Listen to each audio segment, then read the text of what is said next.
ನಾಗರಾಜು, ಇದು news at 4. Mega drugs ಜಾಲದಲ್ಲಿ ಇದೀಗ ಸ್ಯಾಂಡಲ್ವುಡ್. ನಟ ನಟಿಯರಿಗೆ ಡ್ರಗ್ಸ್ ಹೇಗೆ ಸಿಗುತ್ತಾಗಿದ್ರೆ ಅರೆಸ್ಟ್ ಆದವರು ಬಿಚ್ಚಿಟ್ಟಂತಹ ನಶೆಯ ರಹಸ್ಯ ಏನು? ಈ ಹೊತ್ತಿನ ಸ್ಪೆಷಲ್ ನಿಮ್ಮ ನ್ಯೂಸ್ 18 ಕನ್ನಡದಲ್ಲಿ. ಸ್ಯಾಂಡಲ್ವುಡ್ಗೆ ನಶೆ.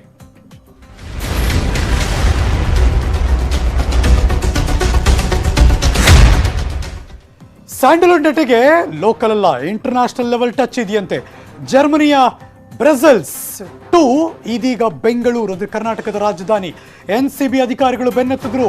ಆ ಜಾಡನ್ನ ನೋಡಿದ್ರೆ ನಿಜವಾಗ್ಲೂ ಬಹಳ ಕುತೂಹಲಕಾರಿ ಮತ್ತು ಶಾಕ್ ಆಗುತ್ತೆ. Breaking news.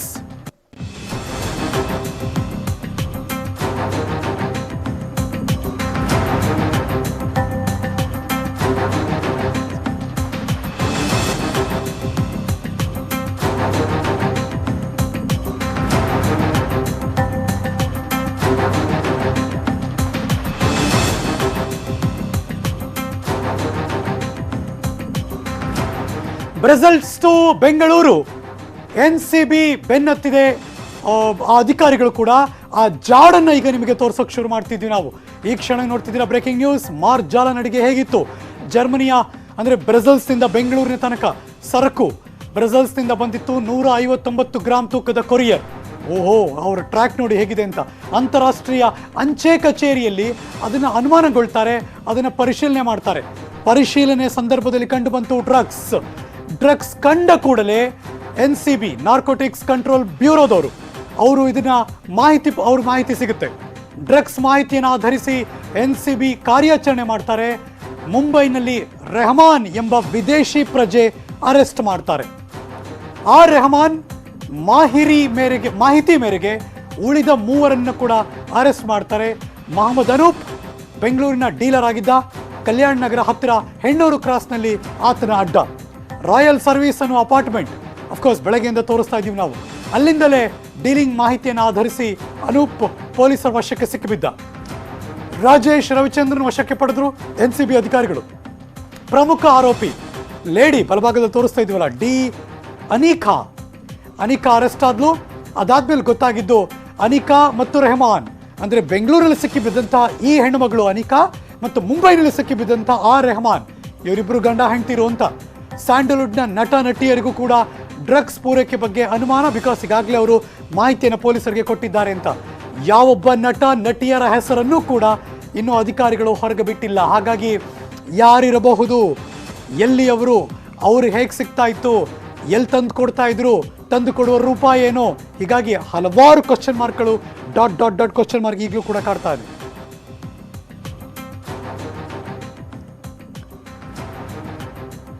ಮತ್ತಷ್ಟು ಮಾಹಿತಿ ನನ್ನ ಸಹೋದ್ಯೋಗಿ ಕ್ರೈಮ್ ಬ್ಯೂರೋ ಇಂದ ಮಂಜು ದೂರವಾಣಿ ಸಂಪರ್ಕದಲ್ಲಿದ್ದಾರೆ. Good evening Manju. Good evening Harish. ಇವತ್ತು ಬೆಳಗ್ಗೆ ನಡೆದಂತಹ ದೊಡ್ಡ ಮಟ್ಟದ ಬೇಟೆ ಇದು. ಇದರ ಜಾಡನ್ನ ಹುಡುಕ್ತಿದ್ದಾರೆ NCB ಮತ್ತು CCB ಅಧಿಕಾರಿಗಳು ಹಲವಾರು ಪ್ರಕರಣಗಳಲ್ಲಿ. NCB ಅವರು ಬೇಟೆ ಮಾಡಿದಂತಹ ಈ ಸಂದರ್ಭ ಎನ್ಕ್ವೈರಿ ನಡೀತಾ ಇದೆ. ಏನ್ ಮಹತ್ವದ ಮಾಹಿತಿ ಸಿಗ್ತಾ ಇದೆ? ಖಂಡಿತ ಹರೀಶ್, ಯಾಕಂದ್ರೆ NCB ಅಧಿಕಾರಿಗಳು ಈ ಒಂದು ಇಂಟರ್ನ್ಯಾಷನಲ್ ಡ್ರಗ್ ಮಾಫಿಯಾದ ಮೇಲೆ ಒಂದು ಕಣ್ಣನ್ನಿಟ್ಟಿದ್ರು. ಸುಮಾರು ತಿಂಗಳಿಂದಲೂ ಕೂಡ ಅಷ್ಟೇ ಅಧಿಕಾರಿಗಳು ಈ ಒಂದು ಜಾಲವನ್ನ ಪತ್ತೆ ಮಾಡೋಕೆ ವಿಶೇಷ ತಂಡಗಳನ್ನ ರಚನೆ ಮಾಡಿದ್ರು. ಅದರಂತೆ ಇಂಟರ್ನ್ಯಾಷನಲ್ ಅಂಶಕ್ಕೆ ಒಂದು ಕೊರಿಯರ್ ಕೂಡ ಅಷ್ಟೇ ಬರುತ್ತೆ. ಜರ್ಮನಿಯ ಬ್ರಸೆಲ್ಸ್ ನಿಂದ ಈ ಒಂದು ಹೈಟೆಕ್ ಡ್ರಗ್ ಒಂದು 159 ಗ್ರಾಂನಷ್ಟು ಒಂದು ಕೊರಿಯರ್ ಬರುತ್ತೆ. ಯಾವಾಗ ಇದು ಇಂಟರ್ನ್ಯಾಷನಲ್ ಪೋಸ್ಟ್ ಆಫೀಸ್ಗೆ ಬರುತ್ತೋ ಆಗ ಅಲ್ಲಿದ್ದಂತಹ ಅಧಿಕಾರಿಗಳು ಕೂಡ ಅಷ್ಟೇ ಅನುಮಾನಗೊಂಡು NCB ಅಧಿಕಾರಿಗಳಿಗೆ ಒಂದು ಇನ್ಫಾರ್ಮೇಶನ್ ಅನ್ನ ರವಾನೆ ಮಾಡ್ತಾರೆ. ಇದು ಇನ್ಫಾರ್ಮೇಶನ್ ಪಡ್ಕೊಂಡಿದ್ದು NCB ಅಧಿಕಾರಿಗಳು ಹೋಗಿ ಅದನ್ನ ನೋಡಿದಂತ ಸಂದರ್ಭದಲ್ಲಿ ಅದರಲ್ಲಿ 159 ಗ್ರಾಂ ತೂಕದಷ್ಟು ಡ್ರಗ್ಸ್ ಇರೋದು ಕೂಡ ಗೊತ್ತಾಗುತ್ತೆ. ಕೂಡಲೇ ಅದು ಯಾರಿಗೆ ಬರ್ತಿತ್ತು ಏನು ಅನ್ನೋದ್ರ ಬಗ್ಗೆ ಮಾಹಿತಿಯನ್ನ ಸಂಗ್ರಹ ಮಾಡ್ಕೊಂತಾರೆ. ಈ ಒಂದು ವೇಳೆಯಲ್ಲಿ ಅಧಿಕಾರಿಗಳಿಗೆ ಸಿಕ್ಕಂತ ಹೆಸರು ರೆಹಮಾನ್ ಎಂಬಾತ. ಈತನನ್ನ ಮುಂಬೈನಲ್ಲಿ ಅರೆಸ್ಟ್ ಅನ್ನ ಮಾಡ್ಕೊಂತಾರೆ. ಅರೆಸ್ಟ್ ಅನ್ನ ಮಾಡ್ಕೊಂಡು ಬಂದು ವಿಚಾರಣೆ ನಡೆಸಿದಂತ ಸಂದರ್ಭದಲ್ಲಿ ಈತ ಮೂವರ ಹೆಸರನ್ನ ಇಲ್ಲಿ ಬಾಯ್ಬಿಡ್ತಾರೆ. ಆ ಒಂದು ಮೂವರಲ್ಲಿ ಮೊಹಮ್ಮದ್ ಅನೂಪ್ ಎಂಬುವಂತ ಬೆಂಗಳೂರಿನ ಒಂದ್ second Manju, just hold for a second. ನಮ್ಮ ಜೊತೆ ದೂರವಾಣಿ ಸಂಪರ್ಕದಲ್ಲಿ ನಿವೃತ್ತ ಪೊಲೀಸ್ ಅಧಿಕಾರಿ ಅಶೋಕ್ ಅವರು ದೂರವಾಣಿ ಸಂಪರ್ಕದ. ಅಶೋಕ್ ಸರ್ ನಮಸ್ಕಾರ. ನಮಸ್ಕಾರ. ಚೆನ್ನಾಗಿದ್ದೀರಾ ಸರ್? ಚೆನ್ನಾಗಿದ್ದೀನಿ. How are you sir? I am fine. ನಿಮ್ಮ ಅಧಿಕಾರ ಅವಧಿಯಲ್ಲೂ ಕೂಡ ಈ ತರದ್ ಬಹಳಷ್ಟು ನಾವು ಕೂಡ ಗಮನಿಸಿದ್ವಿ. ಈಗ ಇದೊಂದು ಪ್ರಕರಣ ದೊಡ್ಡ ಮಟ್ಟದಲ್ಲಿ ಈಗ ಬೆಳವಣಿಗೆ ಪಡ್ಕೋತಾ ಇದೆ ಸರ್. ಈ ಜಾಲವನ್ನ ಪೊಲೀಸರು NCB ಅಧಿಕಾರಿಗಳು ಬೇಯಿಸಿದ್ದಾರೆ. ಹೌದು ಸರ್, ಈ ಟ್ರ್ಯಾಕಿಂಗ್ ಹೇಗೋಗುತ್ತೆ ಸರ್ ಇದು? ಇದು ಬಹಳ ಹಿಂದಿಂದ ಇದೆ. ಇದು ಒಂದು ತರದಲ್ಲಿ ಇದಕ್ಕೆ ಪೊಲೀಸರ ನಿರ್ಲಕ್ಷ್ಯನೂ ಕಾರಣ ಆಗುತ್ತೆ. ಹಾ ಇದು ಈಗ ಈಗ ಪೊಲೀಸ್ ಕಮಿಷನರ್ ಅವ್ರನ್ನ ನಿಜವಾಗ್ಲೂ ನಾವು ಅಭಿನಂದಿಸಬೇಕು. ಯಾಕೆಂದ್ರೆ ಅವರು, ನಾನು ನೋಡಿದೆ, ಚಾರ್ಜ್ ತಗೊಂಡ ದಿವಸ ಪ್ರೆಸ್ನಲ್ಲಿ ಹೇಳಿದ್ರು, ನಾನು ಈ ಡ್ರಗ್ಸ್ ಅದರ ಬಗ್ಗೆ ನಾನು ಬಹಳ ಎಚ್ಚರಿಕೆ ತಗೊಂಡು ಅದನ್ನ ಆದಷ್ಟು ಪತ್ತೆ ಮಾಡಕ್ಕೆ ಪ್ರಯತ್ನ ಪಡ್ತೀನಿ ಅಂತ. ಹೌದು. ನೋಡಿ, ನನ್ನ ಪ್ರಕಾರ ನೋಡಿ, ಇದಕ್ಕೆ ಬಹಳ ಒಂದು ವಿಶೇಷವಾದ ತಂಡ ಕಟ್ಟಬೇಕು ಪೊಲೀಸ್ನವರು. ಇದು ಎಲ್ಲಾ ಒಂದು ಬೆಂಗಳೂರು ನಗರ ಅಂತಲ್ಲ, ಇಡೀ ದೇಶದಲ್ಲೇನೆ ಬಹಳ ದೊಡ್ಡ ಜಾಲ ಇದೆ ಇದರದ್ದು. ಸರ್, ಸಾಗರಗಳನ್ನ ದಾಟಿ ಒಂದ್ ಸಿಟಿಗೆ ತಲುಪುತ್ತೆ ಅಂದ್ರೆ ಹೆಂಗಿರುತ್ತೆ ಸರ್? ಹೆಂಗ್ ತಲುಪಿಸ್ತಾರೆ ಸರ್? ನೋಡಿ ಇವ್ರೆ, ಇದು ಹೆಚ್ಚಾಗಿ ಆಫ್ಘಾನಿಸ್ತಾನದಲ್ಲಿ ಬೆಳೀತಾರೆ ಅಫೀಮನ್ನ. ಅಲ್ಲಿಂದ ಈ ಡ್ರಗ್ಸ್ ಅಂದ್ರೆ ವಿವಿಧ ಬೇರೆ ಬೇರೆ ತರ ಇದೆ. ಒಂದು ಬ್ರೌನ್ ಶುಗರ್ ಇದೆ, ಹೆರಾಯಿನ್ ಇದೆ, ಈ ತರ ಸೆಪರೇಟ್ ಬೇರೆ ಬೇರೆ ತರ ಇದೆ. ಈಗ ಟ್ಯಾಬ್ಲೆಟ್ಸ್ಗಳು ಬಂದ್ಬಿಟ್ಟಿದೆ. ಹೌದು, ಕರೆಕ್ಟ್. ಇದು ಎಲ್ಲೆಲ್ಲಿಗೆ ಹೋಗುತ್ತೆ ಅಂದ್ರೆ ನೋಡಿ, ಸ್ಕೂಲ್ಗಳಿಗೆ ಹೋಗುತ್ತೆ, ಕಾಲೇಜ್ಗಳಿಗೆ ಹೋಗುತ್ತೆ, ಜೈಲಿಗೆ ಹೋಗುತ್ತೆ.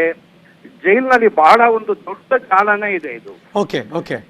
ಇದು ಎಲ್ಲದರಲ್ಲೂ ನನ್ನ ಪ್ರಕಾರ ಭ್ರಷ್ಟಾಚಾರದಿಂದ ಮಾತ್ರ ಇದು ನಡೀಲಿಕ್ಕೆ ಸಾಧ್ಯ. ಸರ್, ಹೇಗ್ ತಲುಪಿಸ್ತಾರೆ? ನೀವಂದ್ರೆ ಸ್ಕೂಲು ಕಾಲೇಜ್ ಎಲ್ಲ ಹಾಟ್ಸ್ಪಾಟ್ಗಳು ಹೇಳ್ತಾ ಇದ್ರಿ, ಹೇಗ್ ತಲುಪಿಸ್ತಾರೆ ಸರ್? ನೆಟ್ವರ್ಕ್ ಹೇಗ್ ಮಾಡ್ಕೋತಾರೆ ಸರ್ ಅವರು? ನೋಡಿ, ನೆಟ್ವರ್ಕ್ ಅಂದ್ರೆ ಸ್ಕೂಲ್ಗಳಿಗೆ, ಕಾಲೇಜ್ಗಳಿಗೆ ಬಹಳಷ್ಟು ಈ ಪೆಡ್ಲರ್ಸ್ ಇರ್ತಾರೆ. ಈ ಮೈನ್ ಕಿಂಗ್ ಪಿನ್ಗಳು ನಮಗೆ ಸಿಕ್ಕಲ್ಲ. ಈ ಪೆಡ್ಲರ್ಸ್ಗಳು ಅಂದ್ರೆ ಪಾಪ ಬಹಳ ಸಣ್ಣ ವ್ಯಕ್ತಿಗಳು, ಸಣ್ಣ ಹಣಕ್ಕೆ ಮಧ್ಯದಲ್ಲಿ ಇದನ್ನ ಸರಬರಾಜು ಮಾಡ್ತಾರೆ, ಮೀಡಿಯೇಟರ್ಸ್. ಬಟ್ ಅವ್ರಿಗೆ ಗೊತ್ತಿರುತ್ತೆ ಇದು ಡ್ರಗ್ಸ್ ಅಂತ ಅಲ್ವಾ? ಹೌದು, ಅವ್ರಿಗೂ ದುಡ್ಡು ಸಿಗ್ತಾ ಇರುತ್ತೆ ಇದರಲ್ಲಿ. ಎಲ್ಲಾದ್ರಲ್ಲೂ ಬಹಳಷ್ಟು ದುಡ್ಡು ಓಡಾಡುತ್ತೆ. ಇವನ್ ಪೊಲೀಸರಿಗೂ ಹೋಗುತ್ತೆ, ಹೋಗುತ್ತೆ, ಎಲ್ಲ ಹೋಗುತ್ತೆ. ಅಕ್ಸೆಪ್ಟಿಂಗ್ ಪೊಲೀಸ್ನವರು ಕೂಡ ಎಲ್ಲರೂ ಅಂತಲ್ಲ, ಕೆಲವರು ಇದು ಕಾಸೆ ಬಿದ್ಬಿಟ್ಟು ಅಲ್ಲೊಂದು ಇದ್ ಮಾಡ್ಬಿಟ್ಟಿರ್ತಾರೆ, ಲೂಪ್ ಹೋಲ್ಸ್ ಇದೆ ಅಂತ. ಖಂಡಿತ ನೋಡಿ, ಇದು ಒಂದು ಸಣ್ಣ ಒಂದು ಎಕ್ಸಾಂಪಲ್ ಉದಾಹರಣೆ ಕೊಡ್ತೀನಿ. ನಾನು 87ನೇ ಇಸ್ವಿನಲ್ಲಿ ಸಬ್ ಇನ್ಸ್ಪೆಕ್ಟರ್ ಆಗಿದ್ದಾಗ ಆವಾಗೆಲ್ಲ 5 ಗ್ರಾಮು 10 ಗ್ರಾಮು ಬ್ರೌನ್ ಶುಗರ್ ಅಥವಾ ಈ ಹೆರಾಯಿನ್ ಹಿಡಿತಿದ್ರು ಬೆಂಗಳೂರು ನಗರದಲ್ಲಿ.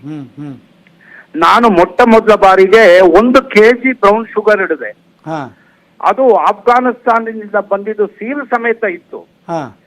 ಅದನ್ನ ಒಬ್ಬ ನಾನು ಅಡಿಕ್ಟ್ ಥ್ರೂ ಅಲ್ಲಿ ಹಿಡಿದೆ ನಾನು. ಆ ಅಡಿಕ್ಟು ನಮ್ಮ ಲೋಕಾಯುಕ್ತದಲ್ಲಿ ಬಹಳ ಒಬ್ಬ ಹಿರಿಯ ನ್ಯಾಯಾಧೀಶರ ಮಗನಾಗಿದ್ರು. ಅದನ್ನ ಹಿಡಿದಾಗ ನನ್ನ ಹಿರಿಯ ಅಧಿಕಾರಿಗಳೇ ನನಗೆ ಪ್ರೆಷರ್ ಮಾಡಿದ್ರು. ಅದರಲ್ಲಿ ಮುಖ್ಯ ಕಿಂಗ್ ಪಿನ್ ಅನ್ನ ಬಿಟ್ಟು ಪೆಡ್ಲರ್ಸ್ಗೆ ಕೇಸ್ ಹಾಕು ಅಂತೇಳಿ ನನ್ನ ಮೇಲೆ ಒತ್ತಡ ಬಂತು.